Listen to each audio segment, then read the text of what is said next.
तो स्टूडेंट्स, आज हम लोग केमिकल रिएक्शंस और इक्वेशन क्लास 10 साइंस के सबसे पहले चैप्टर से स्टार्ट करते हैं इंपॉर्टेंट क्वेश्चन की सीरीज। हम इसमें इंपॉर्टेंट टॉपिक्स, इंपॉर्टेंट क्वेश्चंस और जो आपकी बुक से क्वेश्चन बन सकते हैं उनको भी देखेंगे। ठीक है, तो सबसे पहले स्टार्ट करते हैं इंपॉर्टेंट टॉपिक्स से। ठीक है, तो देखो इंपॉर्टेंट टॉपिक्स में मैं आपको बताते चाहता हूँ आपको क्या करना है। सबसे पहले आपको करना है केमिकल इक्वेशंस। ठीक है, यहाँ से आपको नॉलेज मिलेगी केमिकल इक्वेशंस क्या होते हैं। ठीक है, रिएक्टेंट और प्रोडक्ट क्या होते हैं, समझे आप। तो ये सब आपको पता होना चाहिए। देन उसके बाद आपको यहाँ पे केमिकल रिएक्शन कैसे लिखना है वो पता करना है। ठीक है, तो ये जो मैं चीज़ें आपसे डिस्कस कर रहा हूँ वो आपको अच्छे से करना है। तो राइटिंग अ केमिकल इक्वेशन ये इंपॉर्टेंट है क्योंकि केमिकल रिएक्शन लिखना आना चाहिए। ठीक है, मैं नहीं कह रहा हूँ पूरा पैराग्राफ पढ़ो, सिर्फ इतने से टॉपिक को जितना हाईलाइट हो रहा है उसको आप सीधे गूगल पर डालो तो वहाँ से आपको पूरी इन्फॉर्मेशन मिल जाएगी। ठीक है, उसके बाद आपको पता होना चाहिए केमिकल इक्वेशन लिखने के बाद उसको बैलेंस करना है। ठीक है, देन उसके बाद आपको यहाँ पर कुछ टेबल बनाकर बताया गया है। नेक्स्ट आपको करना है इसी में ये कुछ इंटरनल क्वेश्चंस हैं। ठीक है, इनको हम बाद में डिस्कस करेंगे। इसमें सबसे इंपॉर्टेंट सबसे पहला वाला क्वेश्चन है। ठीक है, तो इसके बारे में बाद में बात करेंगे। सबसे पहले हम देखते हैं टाइप्स ऑफ केमिकल रिएक्शंस की। अब आपको क्या करना है, देखो जैसे कॉम्बिनेशन रिएक्शन लिखा हुआ है। ठीक है, देखो जैसे ये कॉम्बिनेशन रिएक्शन लिखा हुआ है, इसको आपको क्या करना है, सीधे गूगल पर जाना है। ठीक है, और गूगल पर जाकर ये सेम टर्म आपको वहाँ पे पेस्ट कर देना है। ठीक है, और शॉर्ट में आपको पता चल जाएगा कि कॉम्बिनेशन रिएक्शन क्या होता है। ठीक है, उसके बाद वैसे ही आपको आगे भी करना है। जैसे यहाँ पे डीकम्पोजिशन रिएक्शन है। ठीक है, ज़्यादा स्टफ में मत पढ़ना आप। ठीक है, जितना मैं बता रहा हूँ उतना करते जाऊँ, क्योंकि बोर्ड पेपर्स मैंने भी दिए हैं तो मुझे एक्सपीरियंस है, इसलिए मैं आपको बता रहा हूँ। तो डीकम्पोजिशन रिएक्शन को आप सीधे टर्म्स को डालो गूगल पर। ठीक है, और वो आपको शॉर्ट में बता देगा क्या है वो। ठीक है, देन उसके बाद वैसे ही आपको यहाँ पर भी करना है डिस्प्लेसमेंट रिएक्शन। ठीक है, और इसके बाद कोरोजन होगा शायद, ऑक्सीडेशन रिडक्शन। ठीक है, उसके बाद आखिरी कोरोजन है और रेंसिडिटी है। ये बहुत स्मॉल टर्म्स हैं, इनको आप अच्छे से कर सकते हो। ठीक है, ये हो गई आपकी इंपॉर्टेंट टॉपिक्स की। टॉपिक्स हमने सभी कवर किए हैं, बस आपको इतना बताना चाहता हूँ मैं कि जितने भी टर्म्स हैं आप सीधे इसको गूगल पर डालो, उससे आपको टाइम बचेगा और आपको करेक्ट नॉलेज मिल जाएगी।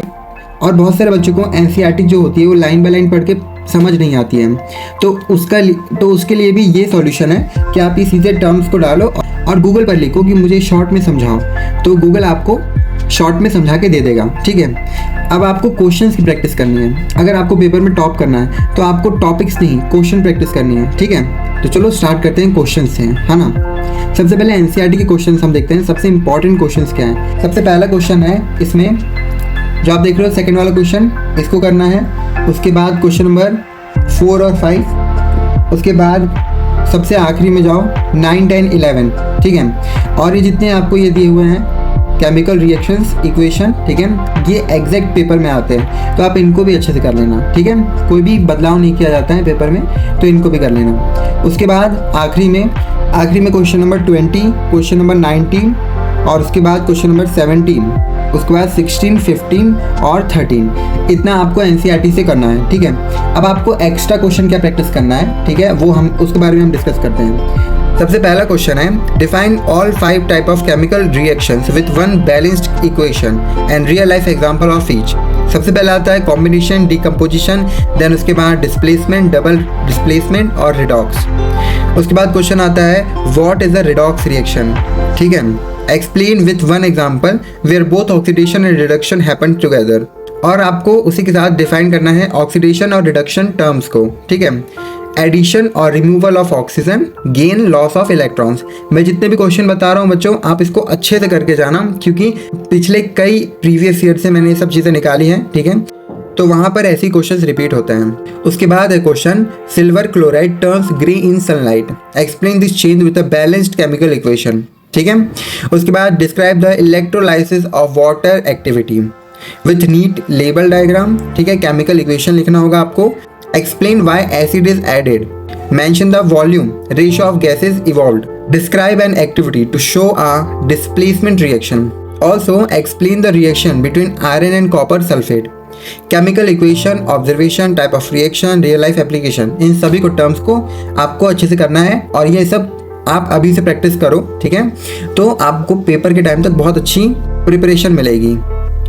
देन उसके बाद आता है question number 6, give reason based explanation.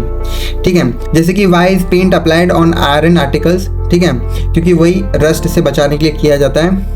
उसके बाद why are food items stored in air tight containers, why does copper vessel turn green in rainy season, also write the reaction wherever possible. Question number 7 आता है बच्चों, define corrosion और rancidity, explained with chemical reactions and prevention measures, also mention real life impact on health and economy।